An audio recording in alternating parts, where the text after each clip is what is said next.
কাতার সংকট সমাধানে সৌদি আরব সফর করছেন তুরস্কের পররাষ্ট্রমন্ত্রী মেভলুত চাভুসওগলু।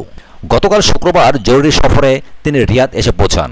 বার্তা সংস্থা এফপি জানিয়েছে, সৌদি বাদশাহ সালমান বিন আব্দুল আজিজের সাথে শুক্রবার রাতেই বৈঠক করেছেন তুর্কি পররাষ্ট্রমন্ত্রী।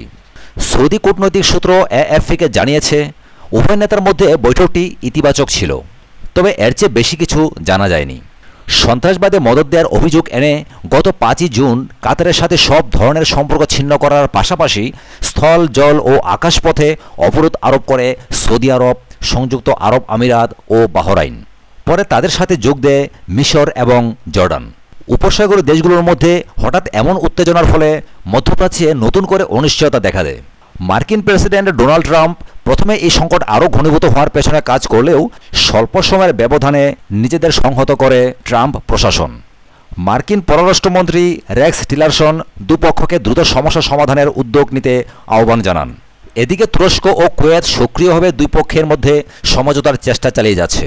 তারই অংশ হিসেবে সৌদি সফর করছেন তুর্কি পররাষ্ট্রমন্ত্রী মেভলুত চাভুসওগলু। এর আগে রিয়াদ ও দোহা সফর করেছিলেন কুয়েতের আমির শেখ সাবা আল আহমেদ আল সাবা। এদিকে চলমান প্রাথমিক উত্তেজনা থেকে সরে আসার ইঙ্গিত দিয়েছে সৌদি ও তার মিত্ররা। রয়টার্স জানিয়েছে, দোহার বিরুদ্ধে সৌদি আরবের ক্ষোভ কী কারণে তার একটি তালিকা তৈরি করেছে রিয়াদ। এসব কারণ আন্তর্জাতিক সম্প্রদায়ের সামনে তুলে ধরতে চায় সৌদি সরকার।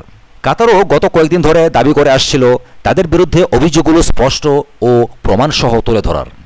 বিশ্লেষকরা মনে করছেন, কাতারকে পুরোপুরি একঘরে করার সৌদি পরিকল্পনা আপাতত হালে পানি পাচ্ছে না। তাৎক্ষণিকভাবে তুরস্কের সেনা পাঠানোর সিদ্ধান্ত এবং দোহার কাছে যুক্তরাষ্ট্রের যুদ্ধবিমান বিক্রির চুক্তি ও যৌথ সামরিক মহড়া শুরু ঘোষণার পর থেকেই বিষয়টি স্পষ্ট হয়ে যায়। সাথে থাকার জন্য অসংখ্য ধন্যবাদ। পরবর্তী এক্সক্লুসিভ সংবাদের জন্য আমাদের চ্যানেলটিকে সাবস্ক্রাইব করবেন এই আশা রাখি। ধন্যবাদ।